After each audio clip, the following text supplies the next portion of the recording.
Olá, alunos do sétimo ano, tudo bem com vocês? Estamos aí, mais uma semana, com os planos de estudos tutorados de Minas Gerais, os PETs, agora o PET 2021. Esse, a semana 3 do PET 2. Lembrando que no final do vídeo tem uma playlist aí com todas as semanas do PET 2021 e que tem vídeo novo todo domingo aqui no canal. Então, se inscreva no canal, dê like nesse vídeo, comente e compartilhe com os colegas de vocês. Agora pegue seu caderno e vamos juntos fazer as atividades dessa semana. Pessoal, essa semana a gente vai falar um pouco mais aí das grandes navegações e do contato dos europeus com os indígenas. Pessoal, para a gente entender, né, as grandes navegações, é importante a gente entender a busca pelas especiarias, né, pelos produtos que eram vendidos na região aqui da Índia.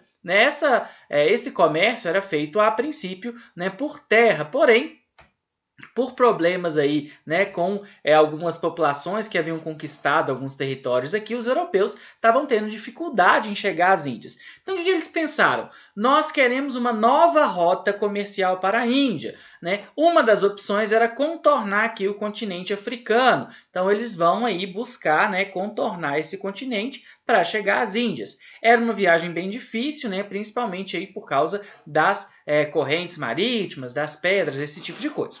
Alguns navegadores acreditavam que a Terra era redonda e por isso eles decidiram sair daqui da Europa e dar a volta e chegar às Índias pelo lado de cá. Por que aqui tem dois países, Portugal e Espanha? Porque foram os dois principais países, né, a se dedicar às grandes navegações, né, os primeiros países aí e os que vão efetivamente fazer, né, chegar até a América. Novo Mundo. Os primeiros europeus chegaram na América foram os espanhóis, liderados pelo genovês Cristóvão Colombo, em 1492. Então, em 1492, o Colombo chegou na América. Inicialmente achavam que estavam nas Índias, mas perceberam que estavam em um novo mundo. Quando voltaram para a Europa, os portugueses souberam da nova descoberta e exigiram uma parte desse território. Então, a princípio, né, quando Colombo chegou na América, ele estava achando que ele estava chegando nas Índias, né? E depois, né, os europeus tiveram a certeza que eles não estavam nas Índias, né, que eles estavam num novo território. Os portugueses vão fazer um acordo aí com os espanhóis a respeito dessas novas terras. Vai ser o que a gente chama de Tratado de Tordesilhas. O Tratado de Tordesilhas foi um documento assinado em junho de 1494 na vila espanhola de Tordesilha. Os protagonistas foram Portugal e Espanha, que delimitaram através de uma linha imaginária as posses portuguesas e espanhola no território da América do Sul, chamado de Novo Mundo. Então, o Tratado de Tordesilhas, né, era uma linha imaginária que dividia as terras que seriam da Espanha e as terras que seriam de Portugal.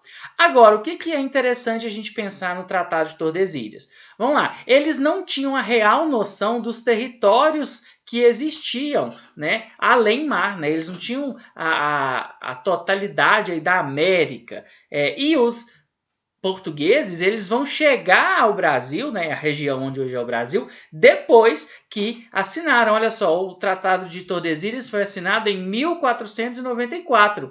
O Brasil foi descoberto em 1500, né?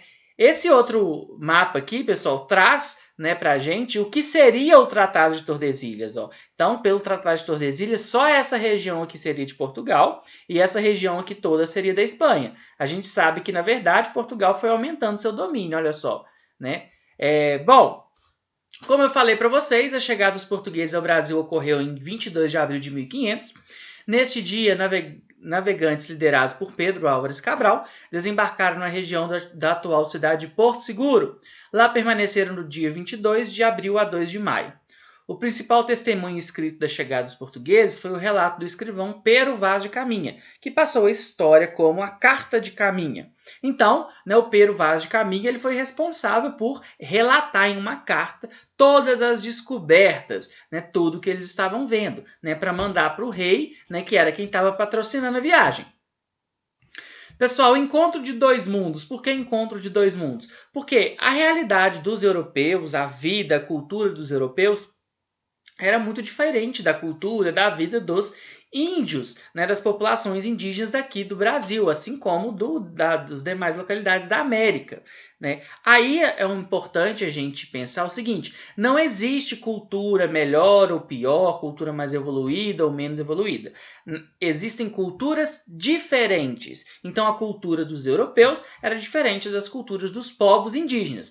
E mesmo os povos indígenas não eram todos iguais, né? Existiam diferentes tribos com diferentes costumes, assim como, né, diferentes línguas, assim como na América, né? Os índios da América Espanhola e da América Portuguesa, né? A gente fala América Espanhola, a América pertencente à Espanha, e a América Portuguesa, a parte da América pertencente a Portugal, né? Nesse trecho aqui, pessoal, a gente tem um pedaço da Carta do Caminha bem interessante. Olha só. O encontro gerou um estranhamento entre as duas partes. Um dos portugueses, Pero Vaz de Caminha, ficou responsável por relatar o que havia encontrado. Escreveu uma carta com as seguintes informações. Então, essa parte do texto foi retirada do pet de vocês. Olha só, um trecho da Carta do Caminha. Eram pardos, todos nus, sem coisa alguma que lhes cobrisse suas vergonhas. Nas mãos traziam arcos com suas setas. Vinham todos rijos sobre o batel. E Nicolau Coelho que lhe fez sinal que pousasse os arcos. E eles os pousaram.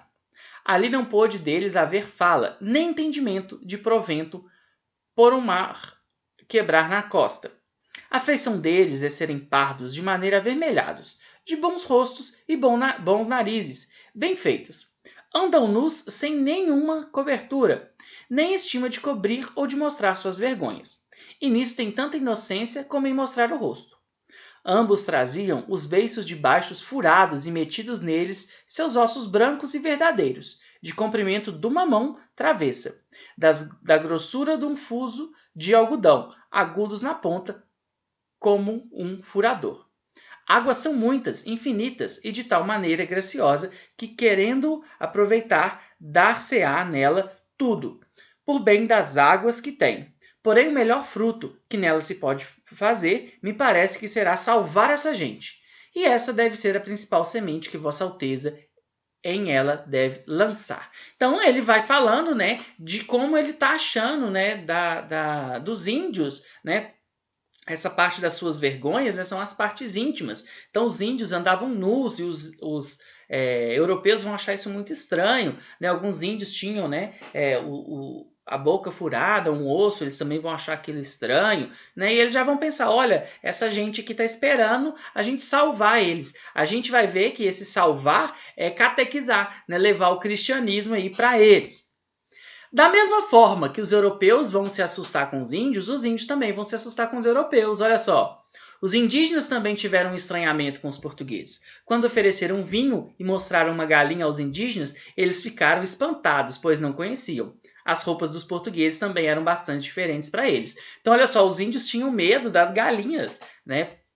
Na América Espanhola, por exemplo, por muito tempo, os índios, quando eles viam uma pessoa montada a cavalo, eles achavam que a pessoa e o cavalo eram um ser só.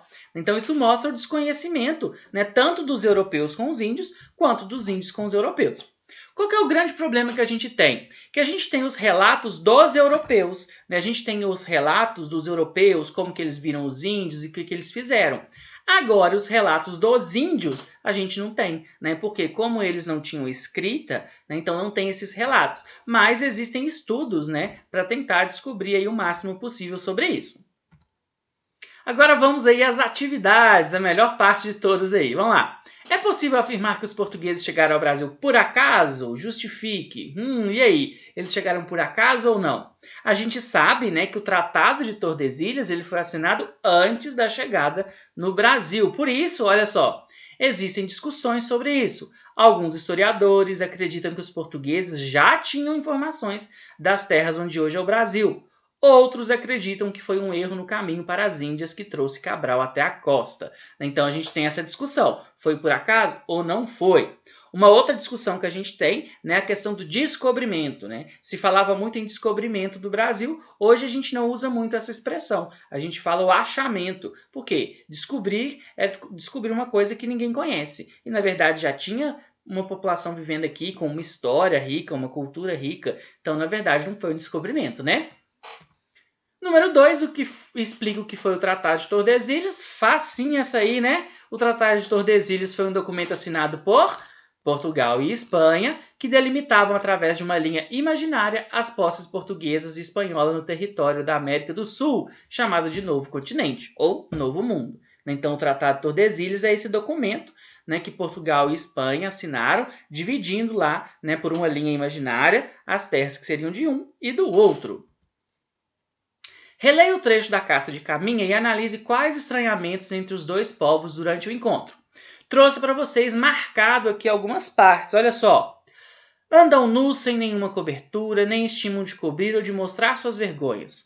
Ambos trazem os beiços de baixo furados e metidos neles seus ossos brancos e verdadeiros. Então, esse estranhamento é de quem? Dos europeus com os índios, né? Então, os europeus acharam estranho o fato dos índios andarem nus, acharam estranhos as pinturas, né? Os adornos dos índios. Né? Então, tudo isso mostra o estranhamento deles. E os indígenas? Os indígenas também tiveram estranhamento com os portugueses. Quando ofereceram vinho e mostraram uma galinha aos indígenas, eles ficaram espantados, pois não conheciam. As roupas dos portugueses também eram bastante diferentes para eles. Então, enquanto os europeus, né, os portugueses, estranharam dos índios estarem sem roupa, os índios estranharam o fato dos portugueses estarem com roupa, né? Na número 4, observe o seguinte trecho da Carta de Caminha. O melhor fruto que nela se pode fazer, me parece que será salvar essa gente. Identifique o sentido do termo salvar essa gente. Pessoal, a gente sabe que quem vai, né, dar um apoio muito grande para as grandes navegações vai ser a Igreja Católica. Então, essa ideia do salvar seria levar o cristianismo, catequizar os índios e ensinar os valores e costumes da Europa. Então, o europeu se coloca como ele sendo melhor e que ele está indo lá levar, né, o cristianismo, os costumes europeus para eles. E na letra B, explique por que é importante para os portugueses salvar os indígenas. A Igreja Católica, né, apoiou as grandes navegações com o interesse de levar a religião católica para outros povos, aumentando assim sua influência. Então, uma mão lava a outra, né? Então, a Igreja Católica apoiava as grandes navegações, só que ela queria que esses novos povos, né, fossem aí catequizados e também entrassem para a Igreja Católica. Bom, pessoal, então é isso. Boa semana, bons estudos. Não se esqueça de se inscrever no canal, dar like nesse vídeo, curtir, comentar e compartilhar com os colegas de vocês. E se você assistiu esse vídeo até aqui, comenta aqui embaixo qual a sua cidade para que no próximo vídeo eu mande um salve aí para vocês. Beleza? As referências que eu utilizei. Muito obrigado e até a próxima. Valeu!